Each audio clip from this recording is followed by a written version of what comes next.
أما بعد فأعوذ بالله من الشيطان الرجيم بسم الله الرحمن الرحيم يا أيها الذين آمنوا لا تتخذوا اليهود والنصارى أولياء صدق الله العظيم وصدق رسوله النبي الكريم ونحن على ذلك لمن الشاهدين والشاكرين والحمد لله رب العالمين إن الله وملائكته يصلون على النبي يا أيها الذين آمنوا صلوا عليه وسلموا تسليما اللهم صل على محمد وعلى آل محمد كما صليت على إبراهيم وعلى آل إبراهيم إنك حميد مجيد اللهم بارك على محمد وعلى آل محمد كما باركت على إبراهيم وعلى آل إبراهيم إنك حميد مجيد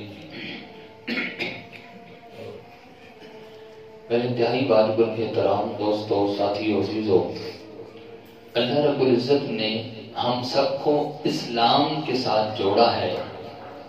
اسلام ایسا مذہب ہے کہ ہر شعبے میں ہماری رہنمائی کرتا ہے، کسی بھی چیز میں ہمیں ادھورا نہیں چھوڑا۔ عبادات اسلام نے بتلائی، تجارت اسلام نے بتلائی، خوشی غمی اسلام نے بتلائی، سیاست اسلام نے بتلائی، ایک ایک چیز ہمیں اسلام نے بتلائی ہے۔ حتیٰ کہ بیت الخلاء میں جانا آنا، بیٹھنا سنجا کرنے کا طریقہ وہ ہمیں اسلام نے بتلایا۔ ہمارا دین دین اسلام کامل اور اکمل دین ہے۔ قرآن پاک کی ایک آیت الیوم اکملت لکم دینکم واتممت علیکم نعمتی ورضیت لکم الاسلام دینا، فرمایا کہ ہم نے تمہارے لیے دین اسلام کو مکمل کر دیا۔ باتیں ذرا سننے والی ہیں دھیان سے، وقت تھوڑا ہے۔ فرمایا کہ ہم نے تمہارے لیے دین اسلام کو مکمل کر دیا۔ آپ کسی بھی شعبے میں دیکھیں، ایسا نہیں ہوگا کہ آپ کو اس معاملے میں اسلام نے کوئی رہنمائی نہیں کی۔ آپ نے کپڑے پہننے ہیں، اسلام نے طریقہ بتلایا ہے۔ آپ نے ڈرائیونگ کرنی ہے، اسلام نے طریقہ بتلایا ہے۔ آپ نے شادی کرنی ہے، اسلام نے طریقہ بتلایا ہے۔ آپ نے سیاست کرنی ہے، اسلام نے طریقہ بتلایا ہے۔ ایک ایک چیز چھوٹی ہو یا بڑی ہو، اسلام نے ہمیں محروم نہیں رکھا۔ چھوٹی سے چھوٹی چیز بھی بتلائی اور بڑی سے بڑی چیز بھی بتلائی۔ مردوں کے لیے بھی بتلائی، عورتوں کے لیے بھی بتلائی، بوڑھوں کے لیے، جوانوں کے لیے، امیروں کے لیے، غریبوں کے لیے۔ ہمیں ہر چیز میں اسلام نے رہنمائی کی ہے۔ جب یہ ہماری آیت قرآن پاک کی الیوم اکملت لکم دینکم واتممت علیکم نعمتی ورضیت لکم الاسلام دینا، جب یہ آیت نازل ہوئی تو یہودیوں نے کہا کاش کہ یہ آیت ہماری کتاب تورات میں نازل ہوئی ہوتی۔ یہ ایسی آیت ہے، کاش کہ ہماری کتاب تورات میں نازل ہوئی ہوتی، ہم اس دن کو عید کا دن بنا لیتے۔ بہت بڑی خوشی کی بات ہے کہ یہ آیت اللہ نے نہ یہودیوں کو دی ہے نہ عیسائیوں کو دی ہے۔ فرمایا کہ اگر یہ آیت ہمیں ملتی، ہم اس دن کو خوشی کا دن بناتے، عید کا دن بناتے۔ حضرت عمر رضی اللہ تعالی عنہ نے جواب دیا کہ تم ایک عید کی بات کرتے ہو، جس وقت یہ ہماری یہ آیت الیوم اکملت لکم دینکم واتممت علیکم نعمتی ورضیت لکم الاسلام دینا، جس وقت یہ آیت نازل ہوئی اس وقت ہماری 2 عیدیں تھیں۔ اس دن میں ہماری 2 عیدیں تھیں۔ نمبر 1 وہ جمعے کا دن تھا، اور مسلمانوں کے لیے جمعے کا دن خوشی کا دن ہے۔ اور نمبر 2 وہ 9 ذی الحجہ حج کا دن تھا۔ نبی پاک صلی اللہ علیہ وسلم نے اپنی زندگی میں ایک ہی حج کیا، دوبارہ موقع ہی نہیں ملا، اور وہ ایک حج جو ہوا وہ جمعے کے دن آیا تھا۔ تو حضرت عمر رضی اللہ تعالیٰ عنہ نے جواب دیا کہ جس وقت یہ آیت نازل ہوئی اس وقت دن بھی جمعے کا تھا اور تھا بھی حج کا دن، تو ہماری 2 عیدیں تھی۔ تم ایک عید کی بات کرتے، ہماری ڈبل عید۔ تو اللہ رب العزت نے ہمیں اسلام کے ساتھ جوڑا ہے، ہمیں اسلام دیا، ہم احساس سے کم تری کا شکار نہ ہو، ہم کسی چیز میں محروم اور ادھورے نہیں ہیں کہ ہم انگریزوں یہودیوں کا تھوکا ہوا چاہتے ہیں۔ ہمارے پاس کس چیز کی کمی ہے؟ وہ الگ بات ہے کہ ہم اپنی تاریخ کو بھلا دیتے ہیں۔ ہماری تاریخ میں سائنسدان بھی گزرے، ہماری تاریخ میں بہادر، نڈر، دلیر اور شجاعت کی اعلیٰ مثالیں قائم کرنے والے بھی گزرے، ہماری تاریخ میں بڑے بڑے سیاستدان بھی گزرے، بڑے بڑے تاجر بھی گزرے، بڑے بڑے امیر بھی گزرے۔ ہمارے پاس ہر قسم کی مثالیں موجود ہیں، ہمارے پاس ہر قسم کی چیزیں موجود ہیں، تو پھر ہم خواہ اوروں کی طرف دیکھیں۔ دیکھنا، ایک آدمی کے پاس گھر میں ہر چیز موجود ہے تو بے وقوفی ہوگا کہ باہر گند میں منہ مارے؟ کیا خیال ہے؟ ہر چیز گھر میں موجود ہے، اعلیٰ قسم کی موجود ہے، اور باہر چیز گھٹیا ہے، نکمی ہے، خراب ہے، بے وقوفی ہوگا جو اپنی چیزوں کو چھوڑ کر اوروں کی طرف جھانکتا پھرے، اوروں کی طرف گند میں منہ مارتا پھرے۔ ہماری تہذیب پاکیزہ، پیغمبر کی تہذیب پاکیزہ، اسلام کی بتلائی ہوئی تہذیب پاکیزہ، جو پاکیزہ تہذیب کو چھوڑ کر غیروں کی تہذیب کو اپناتا ہے، اس کا مطلب تو یوں ہے کہ گھر میں پاکیزہ دودھ موجود ہے، باہر نکل کے گٹر میں منہ مارتا ہے۔ آج لوگ کہتے ہیں کہ عیسائی، یہودی، مغربی معاشرہ بہت آگے ہے۔ بات ذرا دھیان سے سننا، اور بعضوں کی زبان پر یہ جملہ بھی ہوتا ہے، مسلمانوں سے تو کافر ہی اچھے ہیں، مسلمانوں سے تو کافر ہی اچھے ہیں، پاکستان سے تو فلاں ملک ہی اچھا ہے۔ ایک بات ذہن میں رکھنا، اصل وجہ یہ ہے کہ انہوں نے کچھ چیزیں اسلام کی اپنائی، نام اسلام کا نہیں دیا، اسلام کا نام بھی نہیں لیتے، اسلام سے دور بھاگتے ہیں، لیکن چیزیں اسلام ہی کی اپنائی ہیں۔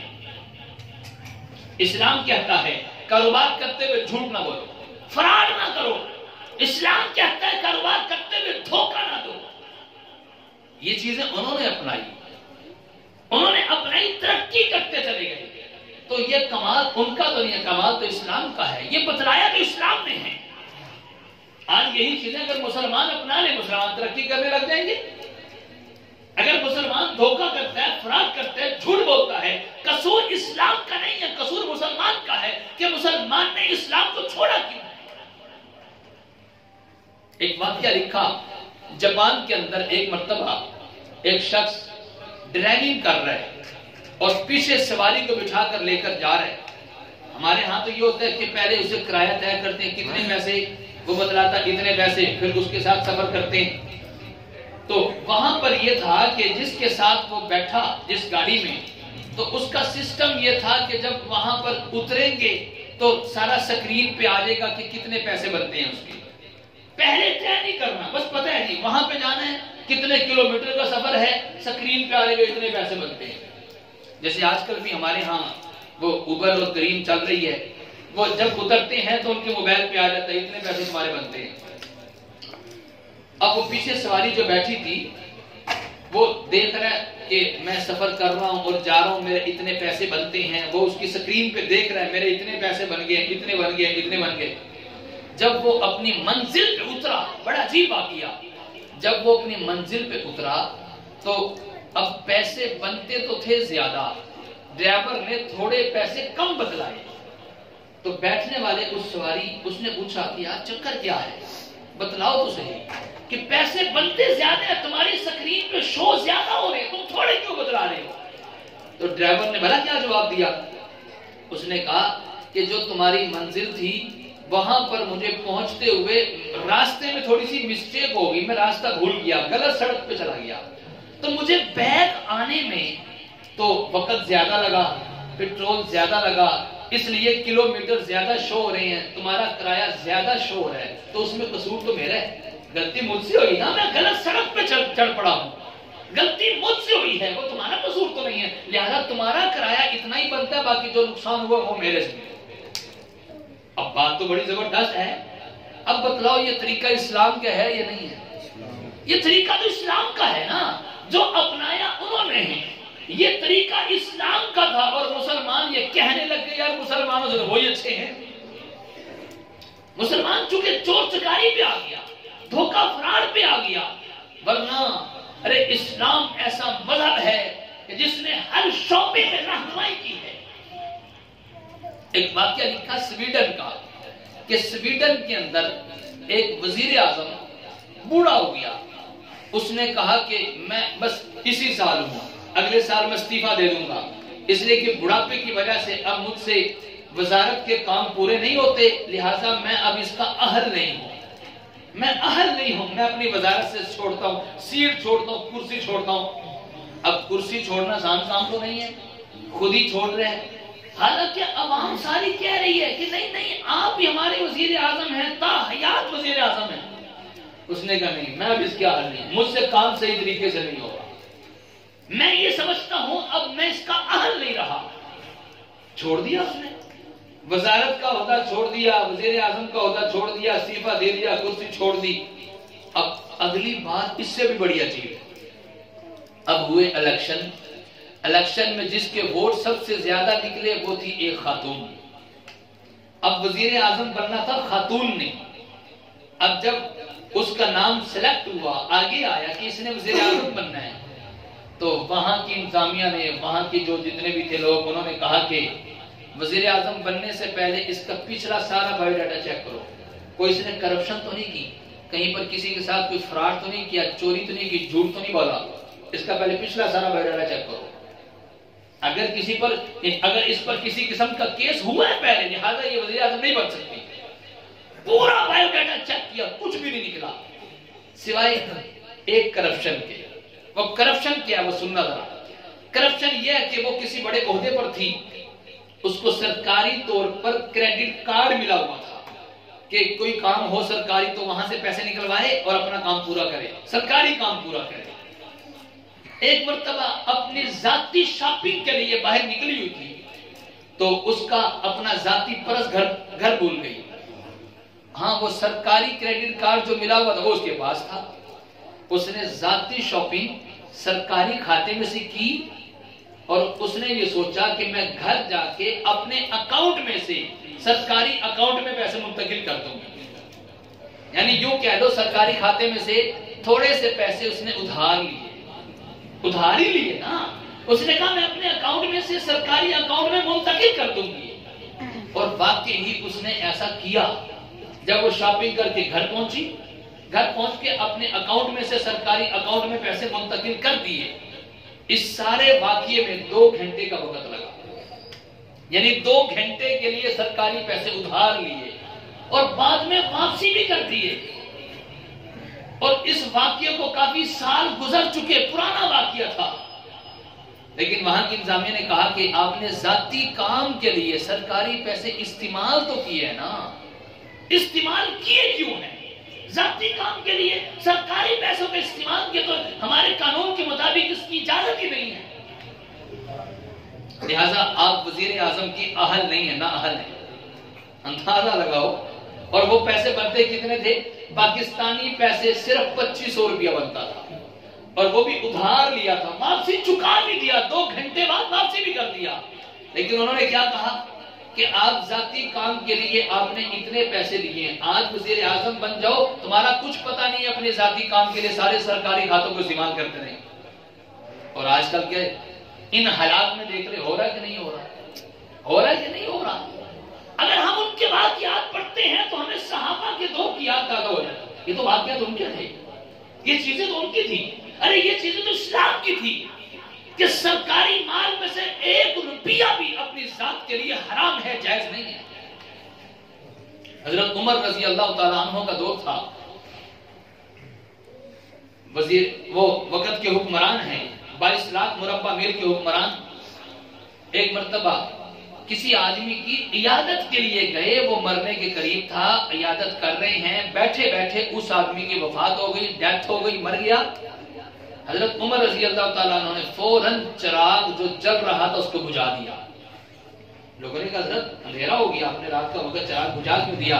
فرمایا جب تک یہ آدمی زندہ تھا چراغ اس کا تھا، اب یہ مر چکا ہے، چراغ اس کا نہیں رہا، ان کے بچوں کا بن چکا ہے، وراثت بن چکی ہے۔ لہذا اب جب تک تقسیم نہیں ہوگا اس وقت تک اس کو جلانے کی اجازت نہیں ہے۔ یعنی دیکھیے کسی کی چیز بلا اجازت استعمال کرنے پر اسلام اتنی سختی سے ممانعت ہے، پابندی ہے کہ کسی کی چیز بلا اجازت استعمال نہیں کر سکتے۔ ارے سرکاری خزانوں کو استعمال کرنا ذاتی طور پر اس کی تو شریعت بالکل بھی اجازت نہیں دیتی۔ تو میں بتلا یہ رہا تھا کہ انہوں نے اسلام کی چیزیں اپنائی جس کی وجہ سے ترقی کرتے چلے گئے۔ وہاں ایک قانون ہے، وہاں پر قانون کو فالو کرتے ہیں، قانون لاگو ہوتے ہیں، کسی نے کچھ بھی کیا بڑا ہے چھوٹا قانون لگ کے رہے گا۔ وہ قانون غلط ہے یا صحیح ہے؟ ان کے ہاں بے حیائی عام ہے، ان کے ہاں زنا عام ہے، ان کے ہاں شراب عام ہے، ان کا قانون ہے کہ خوشی سے رضامندی سے زنا کر سکتے ہو، ان کا قانون ہے شراب پی سکتے ہو، ان کا قانون ہے۔ تو اس لیے میرے دوستو میں سویڈن کی آپ کو بات بتلا رہا تھا، ایسا نظام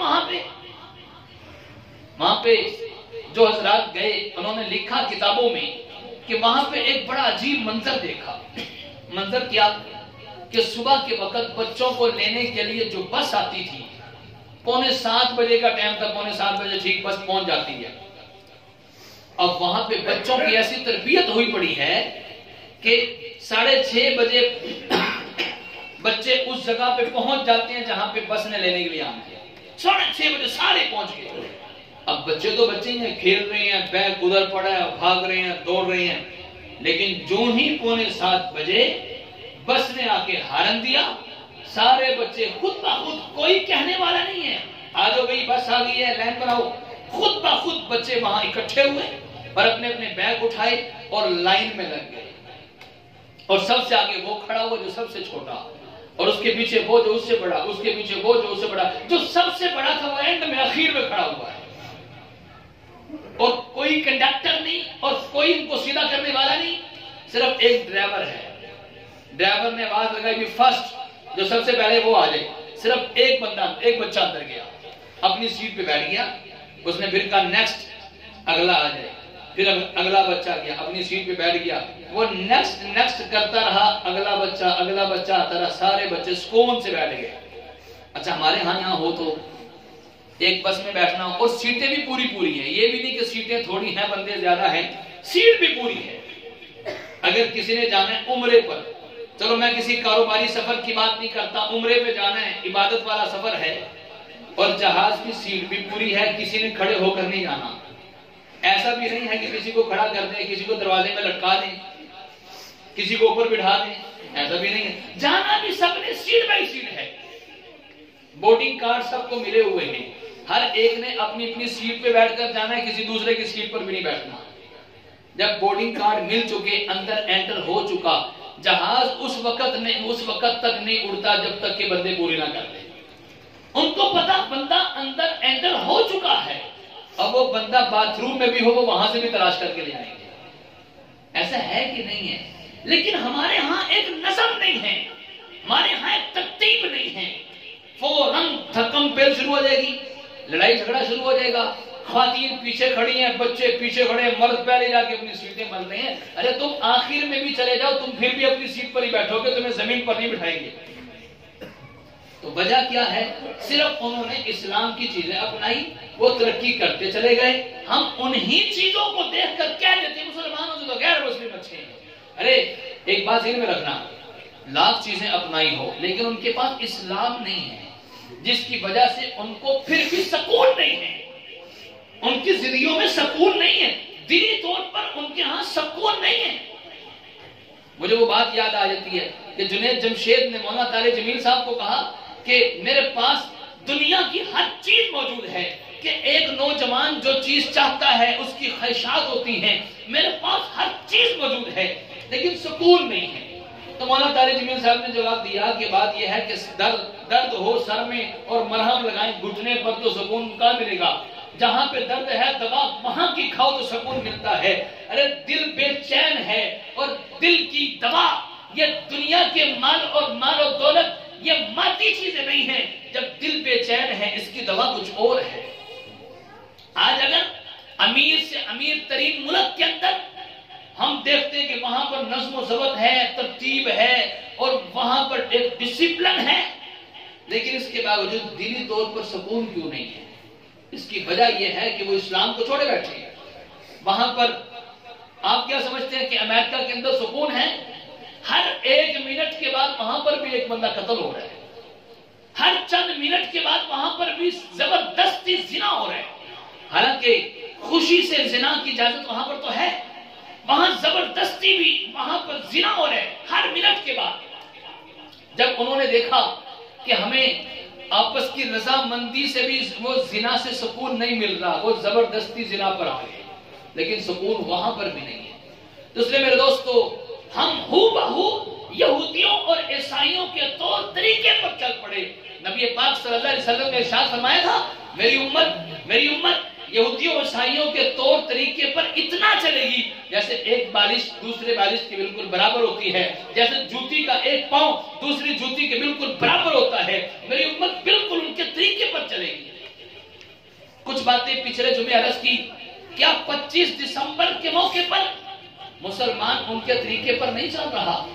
اور کیا جب نیا سال شروع ہوتا ہے، 1 جنوری نیا سال شروع ہوا سورج کے اعتبار سے، جس کو شمسی سال کہا جاتا ہے، یہ شمسی سال بھی ہمارا اور قمری سال بھی ہمارا۔ اللہ رب العزت نے دونوں کا تذکرہ قرآن میں کیا ہے، الشمس والقمر بحسبان، کہ ہم نے چاند اور سورج دونوں بنائے، اس سے تم حساب لگاتے ہو۔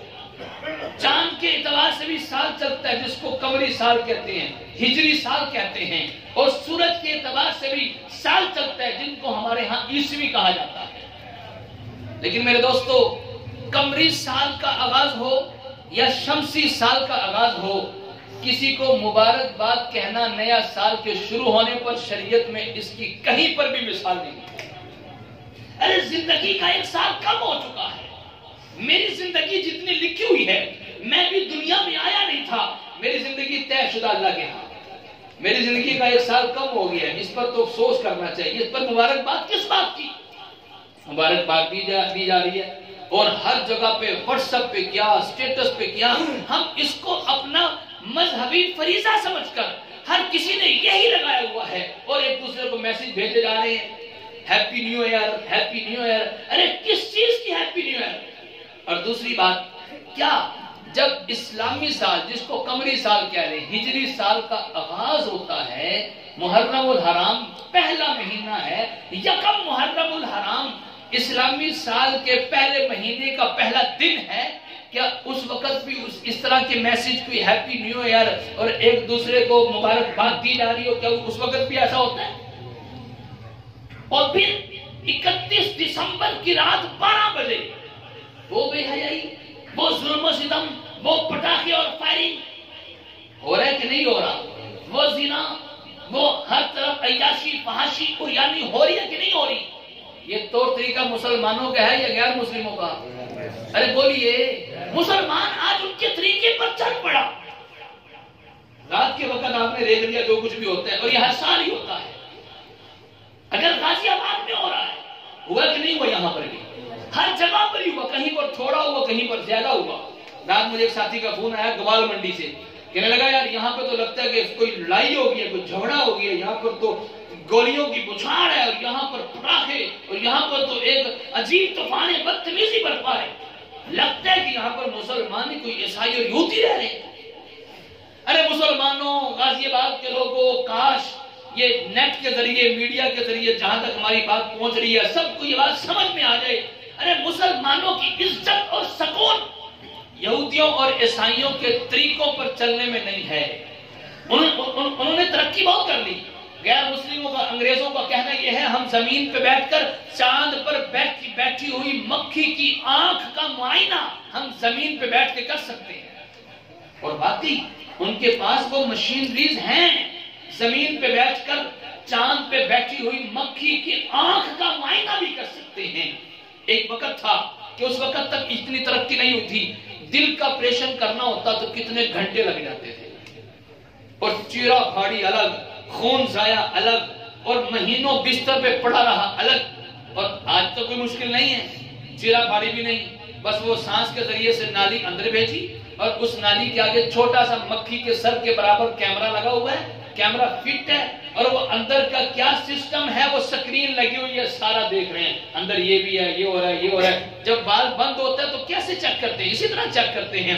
وال چینج کرنا ہو وہ بغیر چیرا پھاڑی کیے ادھر سے نالی ڈال کے سارا چینج بھی کر دیتے ہیں، ٹانکے بھی لگا دی جاتے ہیں، اسی وقت جس کا آپریشن ہوا چھٹی بھی دے دی، بالکل ٹھیک ٹھاک چلتا پھر رہا ہے۔ ترقی اتنی کر لی۔ میدے کا مسئلہ ہو، میدے میں السر ہو گیا، اب چیرا پھاڑی تو نہیں کریں گے، میدا نکال کر دیکھو زخم ہے کتنا، کتنی سوزش ہوئی پڑی ہے، بس وہ اندر ڈالتے ہیں، جس کو انڈوسکوپی کہتے ہیں، وہ اندر ڈالا اور بس اس کے ذریعے سے سارا چیک کر لیا اور یہیں سے اس کا علاج بھی ہو گیا۔ اندازہ لگاؤ ترقی کتنی کر لی۔ جب کسی کے گردے فیل ہو جاتے ہیں تو پھر گردے واش ہوتے ہیں نا، کیا کہتے ہیں انگلش میں؟ ڈائلسس ہو رہے ہیں اس کی۔ گردے واش ہوتا کیا ہے؟ آپ دیکھیں ذرا، سائنس ترقی کر کے پہنچ کہاں تک گیا ہے۔ گردے واش میں کیا ہوتا ہے؟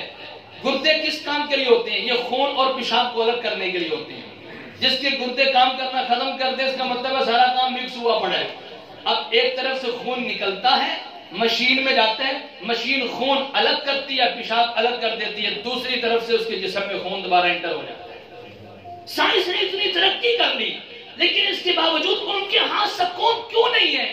سکون نہ ہونے کی وجہ یہ ہے میرے دوستو، سکون اللہ نے دین میں رکھا ہے، سکون قرآن میں رکھا ہے، سکون شریعت میں رکھا ہے۔ اللہ سے دعا اللہ تعالی ہم سب کو صحیح دین پر چلنے کی توفیق عطا فرمائے، آمین۔ وآخر دعوانا ان الحمدللہ رب العالمین۔